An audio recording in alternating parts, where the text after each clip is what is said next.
You ever noticed how some behaviors that are clearly unhealthy are now being called normal, relatable, and even funny?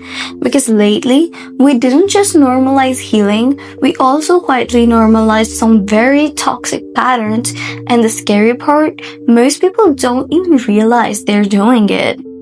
Hi, hello, welcome back to Louisa Diaries. Today's video is going to be a little different from what I usually post. We spend a lot of time talking about becoming stronger, glowing up, and leveling up. But today, we're talking about something equally important. The toxic behavior of today's generation, the Gen Z, has now slowly started normalizing, and why you need to notice them early. Because growth isn't just about what you add into your life, it's also about what you stop excusing. Also guys, tell me in the comments if you like this kind of videos. I'll make sure to make a whole playlist of it. One thing I've been noticing a lot is people labeling emotional shutdown as protecting my peace. And listen, protecting your peace is valid. Having boundaries is healthy, but there's a difference between healthy boundaries and emotional avoidance. If someone disappears constantly instead of communicating or avoid every uncomfortable conversation, sometimes that's not peace. Sometimes that's just fear in a calm outfit. Real emotional strength is being able to stay grounded and still communicate clearly. Point 2. Trauma dumping in the name of being real. Okay, this one is needed to be said. Being open and being vulnerable is beautiful, but somewhere along the way, oversharing started getting confused with emotional depth, and I'm saying this from personal experience. I've met so many people online who within literally the first or 2 days start dumping their entire trauma stories, like very heavy, very personal things, and then they say things like, oh, our wives matched because our past is similar, or we're the same kind of broken. And honestly, that is very unhinged to me.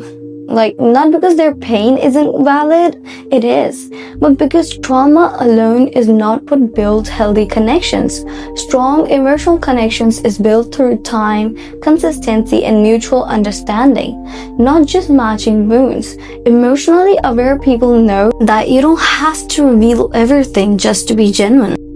Okay, the third point is what I call the self-awareness toxicity. Now, Gen Z jokes about it a lot. You might have heard probably these sentences when they say, I know I'm toxic, but at least I admit it, or that's just how I am.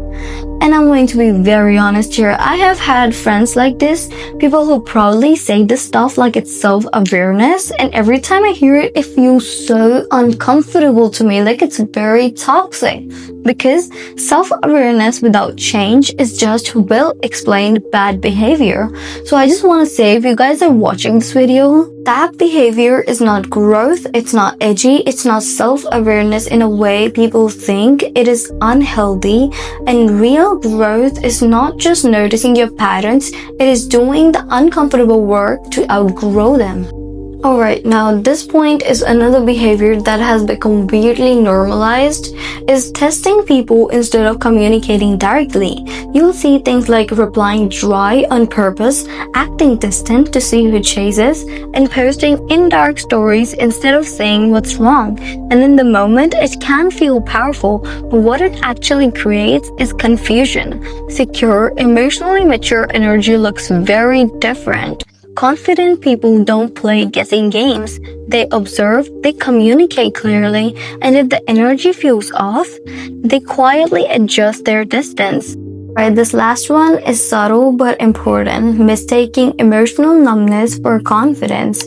You might have seen these cool images online that often looks like never reacting, never caring, always being unbothered. And yes, emotional control is attractive, but emotional numbness is not the same thing as confidence.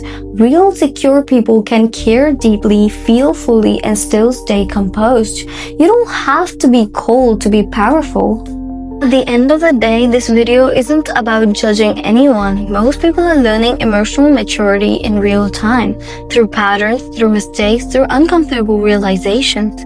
But part of real growth is having the awareness to pause and ask, is this actually healthy or just normalized? If this video made you reflect even a little, you're already ahead of most people. And I'll see you next one. Bye!